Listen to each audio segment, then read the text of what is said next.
하나 좀 부탁을 하겠습니다. 다시 공부하시는 선생님들에게 드리는 조언입니다. 기존에 가지고 있는 자료들은 좀 버렸으면 좋겠습니다. 다시 말씀드리겠습니다. 기존에 만들어 놨던 요약본, 정리본, 대대로 내려오는 족보와 같은 자료들, 합격자들의 만들어 놨던 자료들, 효과적일 듯 하나 굉장히 많은 스트레스와 시간이 요구되는데 가성비가 굉장히 낮습니다. 없어도 됩니다. 2차를 하면은 제가 그렇게 얘기를 하는 게 수업 대본을 만들지 말라고 요구를 합니다. 그것은 수업을 할 수 있는 역량을 만들으라고 하는 명령입니다. 그런데 끝까지 말을 듣지 않습니다. 고사장에 들어가면은 만들어 놨던 게 먹히지 않는 엉뚱한 상황이 내 앞에, 눈앞에 놓입니다. 1차가 똑같습니다. 뭔가 알 수 없는, 제가 실제로 본 겁니다. 이렇게 해서 어마어마하게 막 다 열거돼 있더라고요. 이거를 알고 있는 것도 중요한데 고사장의 시험지를 내가 받아서 딱 시험지를 봤을 때 뭐가 요구되는지에 대한, 요 상황에 대한 판단의 결과 치사 선택과 이것에 대한 판단이 좋아야 돼요. 이 A, B, C, D, E 중에 정답이 이거라고 하는 게 생각이 안 나는 게 문제이지 다른 게 문제가 아닌 거예요. 이거를 읽어낼 수 있으려면은 공부가 굉장히 가벼워야 돼요. 알아야 되는 거를 정확하게 알아야 되고요. 자기를 괴롭히지 않았으면 좋겠습니다. 가지고 있는 자료나 이런 것을 없애라고 하는 것은 그게 있으면 마음은 편하긴 한데 자꾸 늘어나는 거 아시죠? 그게 자꾸 누적돼요. 근데 고사장 시험장에서는 허무하게 무너져요. 그거를 빨리 깨달아야 돼요. 교수법적인 것이 아니라 Communicative Language Teaching Approach라고 하는 전체적인 측면에서는 꼭 기억해야 될 것들 몇 가지만 우리 상기하고 들어가도록 할게요. 자, 말하기를, 언어를 배울 때 언어 자체로 배우는 것이 아니라 의사소통 경험을 통하여서 배운다라고 하는 것이 CLT의 본질이죠. 그래서 능력, 의사소통이라고 하는 것이 Linguistic Competence가 목표가 아니라 뭐가 목표이다? 그렇죠. Communicative Competence가 목표이고 여기는 하나, 둘, 셋, 넷 뭐가 있는지 알아야 되겠죠. 자, 말하기로 배우는 거기 때문에 교수의 원리상 항상 뭐 중심의 수업이 될 수밖에 없다. 과업이 사용이 되는 것이죠. 과업 중심. 이 과업이라고 하는 게 PPP에서는 자동성의 목적, 그 다음에 TBLT에서는 Task Based Instruction에서는 뭐의 목적? 의사소통의 커뮤니케이션의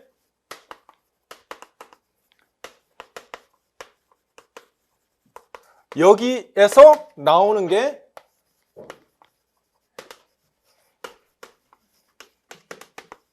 이거를 경험한다. 그리고 이것이 있기 때문에 아이들이 말하기를 할 때는 말하기 스피킹만 한다? 아니면 듣기만 한다가 아니라 동시에, 그래서 이런 것을 인터그레이티브 아니면 그레이티드적인 접근법이다. 또 모든 학습에 있어서 내용이라든가 언어라든가 아이들에게 학습이 관계가 있다 없다. 관계가 아이들에게 굉장히 유의미한 학습을 하게 된다. meaningful learning의 형태이다. 자, 요렇게 하고 하나를 더 첨가하자고요. 하나만. 모든 언어 사용도 그렇고 인풋도 그렇고 받아들이는 것도 그렇고 실제 언어 사용의 일상생활의 real life language 유수와 유사성이 있다. 따라서 모든 것의 언어적인 특징은 authenticity가 그 본질적인 원칙 중 하나. 자, linguistic confidence가 아닌 국한된 것이 아니라 communicative confidence를 배양하는 것이고, 그것을 위해서 사용 꼭 필수적인 것이 과업이 필수적이다. 자, 이 과업의 제공하는 것은 이러한 목적인데, 그 과정에서 언어 사용은 다양한 통합이 이루어지고 있으며, 모든 주제와 자료는 아이들에게 유의미한 형태이다. 관심, 뭐가 반영이 되었다? interest라든가 아이들에게 뭐하다? relevant 혹은 relevancy가 있다. 이렇게 표현할 수 있겠습니다. relevant 하다라고 하는 것은 아이의 nids와 연관성이 일치한다는 겁니다. 그리고 authenticity, input과 output 측면 둘 다 real life language와의 유사성의 반영된 형태의 수업이다. 이렇게 머리에 딱 담아두도록 합니다. 알겠죠? 잔잔한 내용적 이론 원서에 매몰되지 마세요. 그렇게 안 해도 충분히 시험 잘 볼 수 있어요. 잠깐만 정리하고 제 설명을 잘 듣고 머리에 남아있는 게 중요합니다.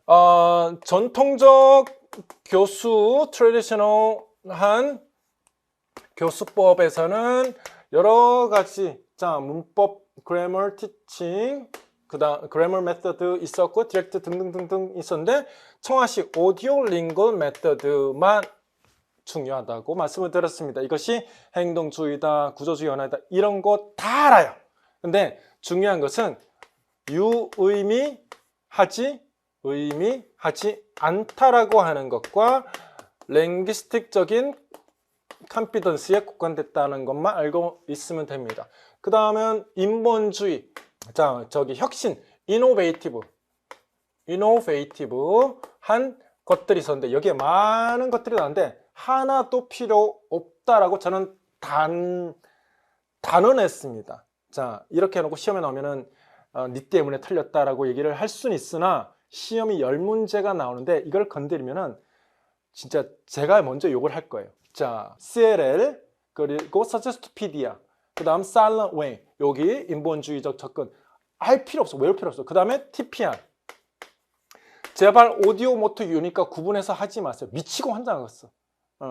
그럴 필요 없어요. 저한테 초수인데 배우는 선생님들, 이런 것들 심하게 학습, 여기 수험생들이 만들어내는 거이고요, 노량진에서 만들어내는 거니까 그냥 믿고 따라오시면 돼요. 그 다음에 Natural Approach, 이런 것들은 그냥 전체적으로 이 둘은 I+1이라고 하는 개념이 다예요. 이제 CLT라고 하는 Umbrella term이 있죠. 여기 Approach, 이게 중요한 겁니다. 여기에 PPP가 있었고요, TBLT가 있었습니다. 그 다음 Lexical Approach, 그 다음 Content Based Instruction, Multiple Intelligence, 요렇게 있었는데, 다 공통적으로 여기를 관통하는 것은 모든 언어학습의 유의미성입니다. meaningfulness. 그러면 뭐가 유의미하냐? 여기에서는 배우는 것이 언어가 유의미해요. 이 language의 정확성, 룰 자체로 끝나는 것이 아니라 이것이 뭐의 대표적인 것이냐면은 기능적인 사용의 하나의 사례이죠. 이걸 exponent라고 그래요. exponent. 알 필요는 없습니다. exponent라고 하는 거는 기능을, 자, 언어 사용했을 때 충고하기라고 하는 기능을 가르치려고 하면은 if I were you라고 하는 그 표현을부터 먼저 가르쳐야 되는 거예요. 이 표현이 아이들이 어떤 의미인지 몰라요. 여기는 알아요. if I were you, 의미를 알아요. 그리고 어떤 맥락에서 사용되는지 알아요. 왜냐하면 이거를 가르쳐야 되기 때문에. 여기에서는 자, 뭐가 유의미한가? 자, 생각해 볼게요. 아이들에게 의사소통을 경험을 하게 하는 그 과업이 유의미한 거예요. 언어도 그렇고 과업도 그렇고 둘 다 유의미하려고 하면은 여기에 아이들의 니즈를 기반으로 언어를 제시했어요. 니즈를 기반으로 과업을 추출을 한 거예요. 그래서 어려우니까 페다고지컬적인 것의 특징을 갖고 있는 것을 제공하는 거예요. 페다고지컬 태스크. 자, 그래서 여기는 기능, 여기는 과업을 통하여서 아이들의 미닝 중심 커뮤니케이션을 하게 하는 게 먼저 오는 거예요. 렉시컬 어프로치에서는 기능이 아니고 또 의사소통적인 의미 협상을 제공하기보다는 이거 중심으로 가르치는 거겠죠. 이게 어떻게 보면 정확성이에요. 근데 이게 원어민이 쓰는 콜로케이션과 같은 그런 것을 그대로 가르쳐서 바로 의사소통 경험. 여기는 중간 과정이 없어요. 여기는 PPPP. 여기 P 문법을 먼저 알게 한 다음에 맨 마지막에 바로 커뮤니케이션 익스피리언스를 제공하면 어떻게 돼요? 너무 한정된 정보 처리만 할 수 있는데 바로 되는 게 아니죠. 천천히 가야 되겠죠. 여기 과정에 폼 미닝 릴레이션십을 기반으로 통제된 연습을 통한 것을 거쳐야 여기 이렇게 프로덕션에서 의사소통에서 말을 할 수 있는 거예요. 여기가 자 천천히 오토메타이제이션, 지식은 proceduralization, 여기 지식은 declarative knowledge, 여기 지식은 procedural knowledge, 여기 정보 처리는 controlled processing, 여기 정보 처리는 automatic processing, 여기는 conscious한 awareness, language에 대해서, 여기는 unconscious language에 대해서. 요 과정을 취하고 여기는 경험을 통한 다음에 나중에 focus on form이 일어나더라. 언어에 대한 정확성이 맥락 안에서 하더라. 폼즈도 하긴 하는데 주로 이거를 택한다. 이렇게 보시면 되겠고요. 이게 굉장히 아이들에게 해야 되는 것이고 유의미한 것이고 일상에서 원어민들이 이런 거 하니까 실제로 저 경험을 똑같은 경험을 아이들에게 한번 해보게끔 해주는 거. 이거 됐죠? 학과목 내용적인 컨텐츠의 유의미성입니다. 굉장히 내용적으로 relevant한 거. 또 interest.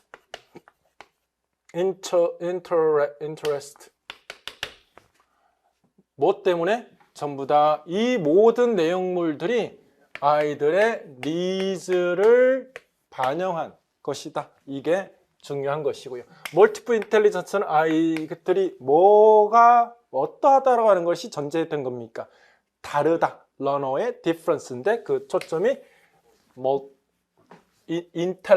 인텔리전스의 다양성을 기반으로 하고 있는 수업이다. 교수법 여기까지 끝입니다. 이게 자 그러면 이렇게 단독적으로 이 지식을 기반으로 출제가 되지 않아요. 이게 다 홀라당 이 영역을 요렇게 되어 있는 것을 A 박스에 넣어서 B 박스에 뭘 하냐면은 이 분들이 4스킬을 쫙 하고 티칭 프린시플이라고 해요. 티칭 프린시플. 여기 플러스 그래머 티칭까지 해가지고 통합적으로 던져버려요. 우리한테. 그래서 뭐가 어겼고 위배했고 뭐가 지켜졌는지를 골라서 쓰라고 하는데 이게 시간이 걸리는 거예요. 그래서 여기에 힘 빼기를 최소화하려면은 공부가 정신건강이 좀 해롭지 않아야 돼요. 알겠죠? 제 강의의 목적은 그냥 강의에서 교육론을 끝내고 다른 것에 좀 투자하는 게 어떨까라고 하는 저의 철학 아닌 철학인 거예요. 알겠죠?